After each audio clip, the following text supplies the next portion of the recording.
আমার প্রিয় ছাত্রছাত্রী, আশা করি তোমরা সবাই খুব ভালো আছো আর মন দিয়ে পড়াশোনা করছো। আমি তোমাদের দশম শ্রেণীতে যে গ্যাসের আচরণ পড়িয়েছি, সেই গ্যাসের আচরণ থেকে যে গ্যাসের যে গতীয় তত্ত্বের স্বীকার্যগুলো রয়েছে, আমি সেগুলো তোমাদের আলোচনা করব। ঠিক আছে? কী আলোচনা করব? গ্যাসের গতীয় তত্ত্বের স্বীকার্য, আমি সেগুলো তোমাদের আলোচনা করব। ঠিক আছে? তা গ্যাসের গতীয় তত্ত্ব কী বলছে না, গ্যাসের অণুগুলি মুক্তভাবে ঘুরে বেড়াতে পারে। তো সেই গ্যাসের অণুগুলিকে ধরা হয়েছে বিন্দু হিসেবে, বিন্দু গোলাকার। তাহলে এটা হচ্ছে ফার্স্ট। তাহলে গতীয় তত্ত্বের স্বীকার্য প্রথম পয়েন্ট। তাহলে আমি কি আলোচনা করবো এখন?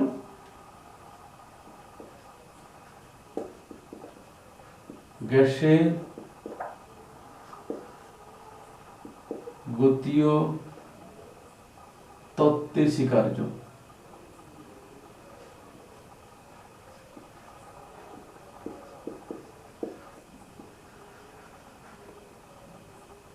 ঠিক আছে?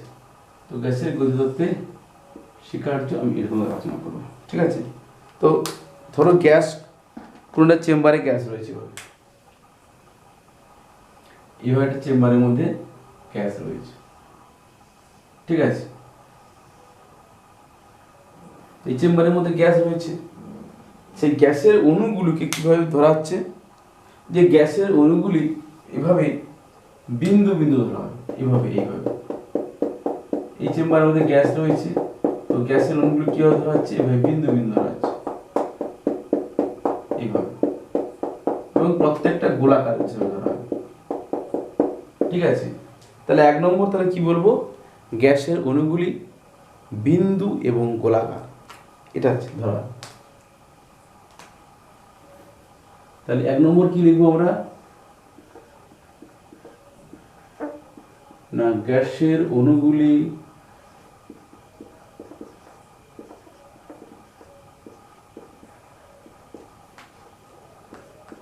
গোলাকার। কেমন? বিন্দুকৃতি বা বিন্দু আকৃতি, বিন্দু আকৃতি, বিন্দু মতো, হ্যাঁ, গোলাকার বিন্দু আকৃতি। এটা হলো এক নম্বর। দুই নম্বর কি বলবো? না, গ্যাসের অণুগুলি আয়তন অতি নগণ্য। কি লিখবো? গ্যাসের অণুগুলির আকৃতি গ্যাসের আয়তনের তুলনায় অতি নগণ্য। দুই নম্বর কি বলবো? না, গ্যাসের অণুগুলির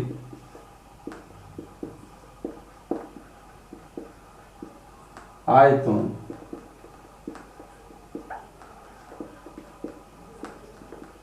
গ্যাসের আয়তনের তুলনায়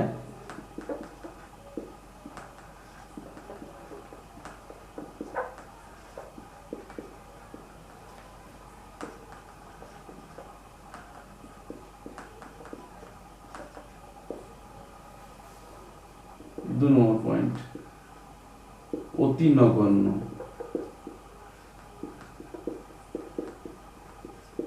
ঠিক আছে?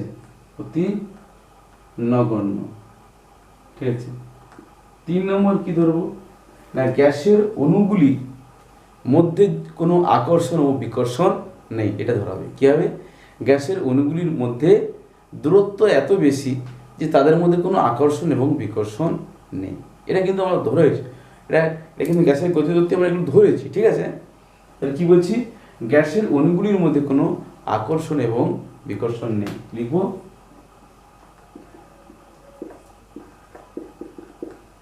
গ্যাসের অণুগুলির মধ্যে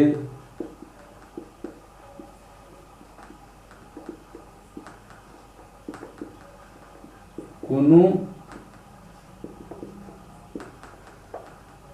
আকর্ষণ বা বিকর্ষণ নেই। ঠিক আছে? চার নম্বর কি ধরবো? অণুগুলোর মধ্যে যদি কোনো সংঘর্ষ হয়, সেখানে কোনো শক্তির সৃষ্টি হয় না, কোনো ধ্বংস হয় না, কিন্তু প্রকৃত হয়। এগুলো ধরা হয়েছে। কী হচ্ছে?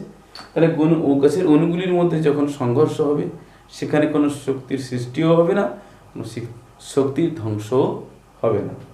তাহলে কি বলবো না, গ্যাসের অণুগুলির মধ্যে যখন সংঘর্ষ হবে, গ্যাসের অণুগুলির মধ্যে যখন সংঘর্ষ ঘটবে, গ্যাসের অণুগুলির মধ্যে সংঘর্ষ ঘটলে কোনো শক্তির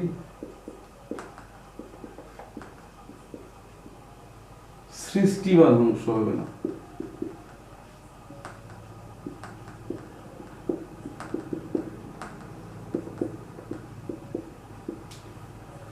5 নম্বর কি বলা আছে, অণুগুলির মধ্যে যে সংঘর্ষ ঘটে সেটা কি সংঘর্ষ হবে? স্থিতিস্থাপক সংঘর্ষ, ইলাস্টিক কলিশন। তাহলে গ্যাসের অণুগুলির মধ্যে যে সংঘর্ষ ঘটে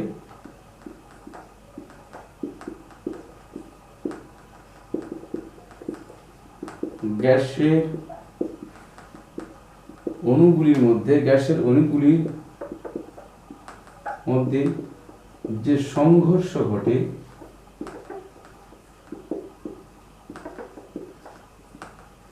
তা স্থিতিস্থাপক সংঘর্ষ। কি সংঘর্ষ? স্থিতিস্থাপক সংঘর্ষ। তা স্থিতিস্থাপক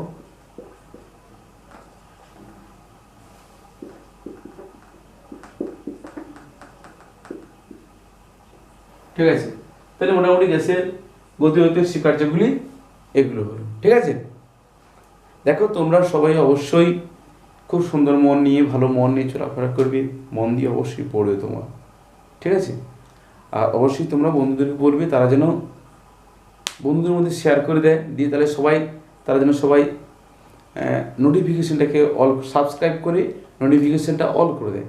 ঠিক আছে, চ্যানেলটিকে সাবস্ক্রাইব করে নোটিফিকেশনটা অল করে দেয়, তাহলে প্রত্যেকেই কিন্তু আমার পড়াগুলো পরপর করে পেয়ে যাবে। ঠিক আছে,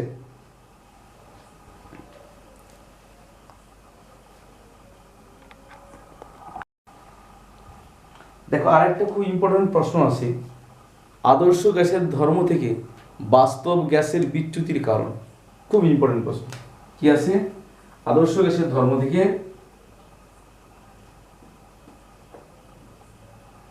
আদর্শ গ্যাসের ধর্ম থেকে বাস্তব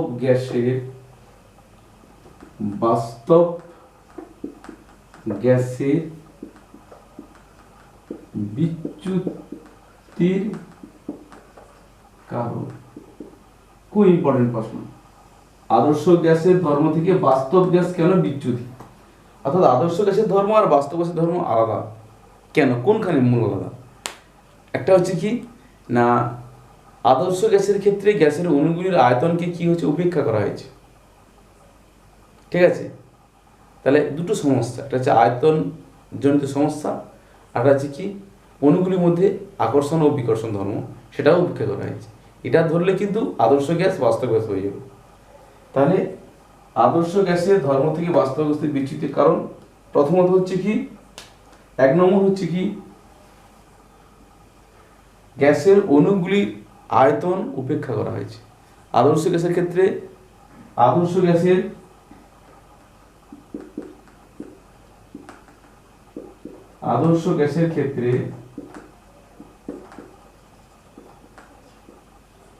গ্যাসের অণুগুলির আয়তনকে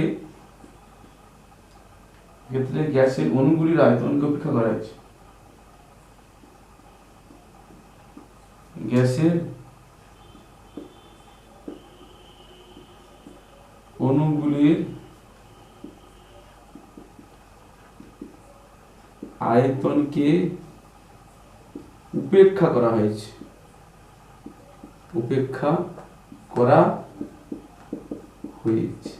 তাহলে আদর্শ গ্যাসের ক্ষেত্রে কি হয়েছে? গ্যাসের অণুগুলির আয়তনকে উপেক্ষা করা হয়েছে, কিন্তু বাস্তব গ্যাসের ক্ষেত্রে গ্যাসের অণুগুলির প্রকৃত আয়তন ধরা হয়েছে। বাস্তব গ্যাসের ক্ষেত্রে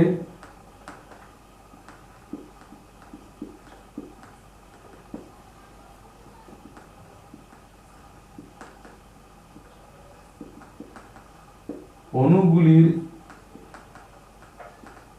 প্রকৃত আয়তন ধরা হয়েছে।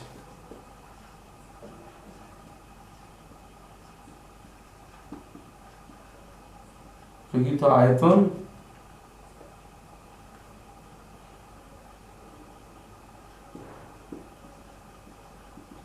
ধরা হয়েছে। সেক্ষেত্রে গ্যাসের আয়তন বলতে পাত্রের আয়তন থেকে অণুগুলির আয়তন। সেক্ষেত্রে গ্যাসের আয়তন, সেক্ষেত্রে গ্যাসের আয়তন সমান পাত্রের আয়তন, পাত্রের আয়তন বিয়োগ গ্যাসের অণুগুলির আয়তন, অণুগুলির আয়তন। ঠিক আছে। 2 নম্বর কি ধরা হচ্ছে না, অণুগুলির মধ্যে, বাস্তব গ্যাসের অণুগুলির মধ্যে, তাহলে গ্যাসের আয়তন সমান কি হবে, পাত্রের আয়তন বিয়োগ করে গ্যাসের অণুগুলির আয়তন দিলে তবে কিন্তু আমি প্রকৃত গ্যাসের আয়তন পাবো। ঠিক আছে। 2 নম্বর কি হচ্ছে না, গ্যাসের অণুগুলির মধ্যে আকর্ষণ ও বিকর্ষণ, বা আদর্শ গ্যাসের ক্ষেত্রে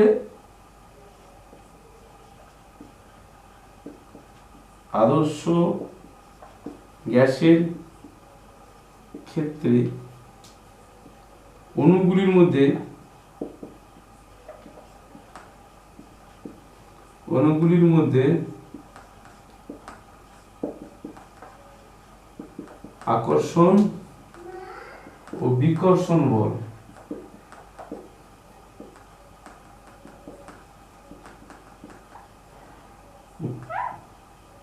উপেক্ষা করা হয়েছে। কিন্তু বাস্তবে অণুগুলির মধ্যে, গ্যাসের অণুগুলির মধ্যে আকর্ষণ ও বিকর্ষণ ধর্ম রয়েছে। গ্যাসের অণুগুলির মধ্যে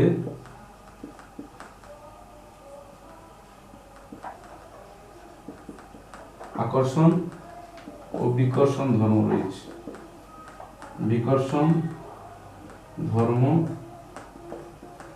রয়েছে। ঠিক আছে, তাহলে বুঝতে পেরেছো? তাহলে অ্যাকচুয়ালি আদর্শ গ্যাসের হচ্ছে বাস্তব গ্যাস, আদর্শ গ্যাসের ধর্ম থেকে বাস্তব গ্যাস কেন বিচ্যুতি, তার কারণ হচ্ছে যে আদর্শ গ্যাসের অণুগুলির যে আয়তন রয়েছে সেটা আমরা ধরি নিই, কিন্তু বাস্তব গ্যাসের ক্ষেত্রে তারা ধরা হয়েছে। আদর্শ গ্যাসের ক্ষেত্রে কী বলা হয়েছে, গ্যাসের অণুগুলির মধ্যে একটা আকর্ষণ বিকর্ষণ সেটাকে ধরা হয়নি, কিন্তু বাস্তবে তো রয়েছে। এই জন্য আদর্শ গ্যাস এবং বাস্তব গ্যাস দুটো কী হচ্ছে, আলাদা। ঠিক আছে, এখানে এই জন্যই আদর্শ গ্যাসটা, গ্যাসের ধর্মটা বাস্তব গ্যাস থেকে বিচ্যুতি হয়েছে। বিচ্যুতি হয়ে গেছে মানে কি, আলাদা হয়ে গেছে। এই প্রশ্ন পরীক্ষাতে খুব আসে। ঠিক আছে,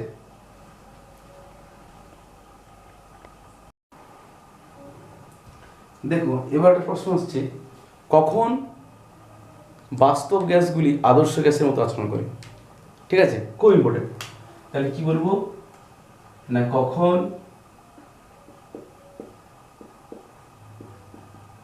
বাস্তব গ্যাস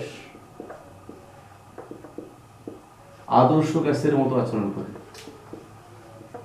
আদর্শ গ্যাসের মতো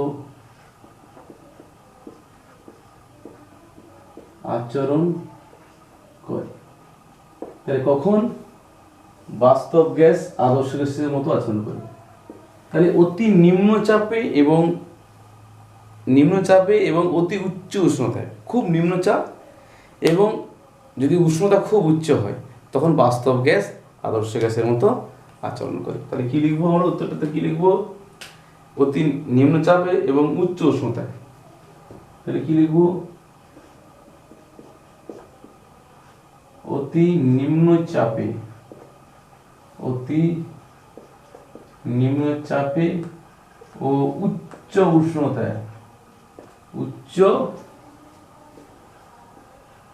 উষ্ণতায়, বাস্তব গ্যাস বাস্তব গ্যাস, তাহলে কি বললাম, অতি নিম্নচাপ ও উচ্চ উষ্ণতায় বাস্তব গ্যাস আদর্শ গ্যাসের মতো আচরণ করে।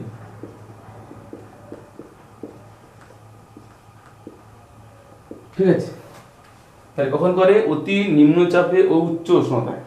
ঠিক আছে,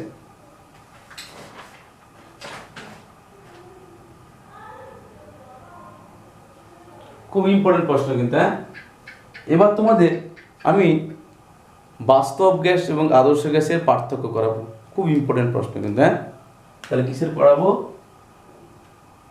বাস্তব গ্যাস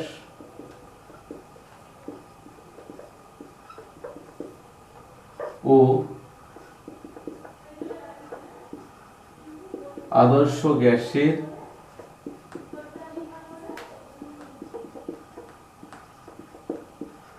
পার্থক্য। তাহলে বাস্তব গ্যাস ও আদর্শ গ্যাসের পার্থক্য করবো, খুব ইম্পর্টেন্ট প্রশ্ন। দেখা,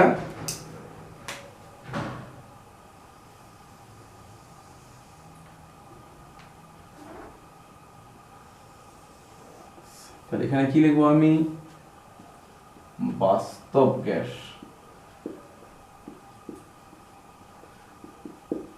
এখানে কি লিখবো, আদর্শ গ্যাস। খুব ইম্পর্টেন্ট, পরীক্ষা আসতে পারে, পরীক্ষাও আসে। ঠিক আছে, যে বাস্তব গ্যাস এবং আদর্শ গ্যাসের পার্থক্য। তো 1 নম্বর কি লিখবো, বাস্তব গ্যাস 1 নম্বর লিখবো পিভি সমান এনআরটি সমীকরণ মেনে চলে না, মেনে চলে না। তাহলে বাস্তব গ্যাস এই সমীকরণটা মেনে চলে না। এর 1 নম্বর কি লিখবো না, পিভি সমান এনআরটি সমীকরণ মেনে চলে, সমীকরণ মেনে চলে।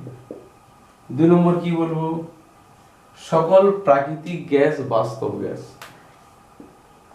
সকল প্রাকৃতিক গ্যাস বাস্তব গ্যাস। আর আদর্শ গ্যাস, বাস্তবে আদর্শ গ্যাস নেই। এটা কি লিখবো,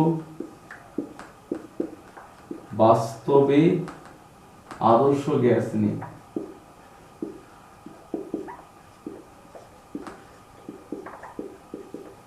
নেই, সবই পরিকল্পিত, সবই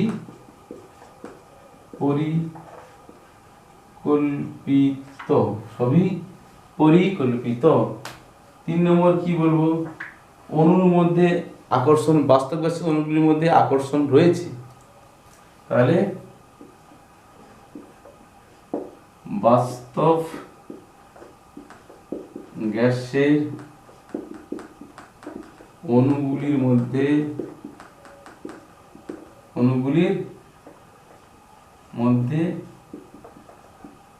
আকর্ষণ রয়েছে, কিন্তু এর ক্ষেত্রে কি হচ্ছে, আদর্শ গ্যাসের অণুগুলির মধ্যে কোনো আকর্ষণ নেই।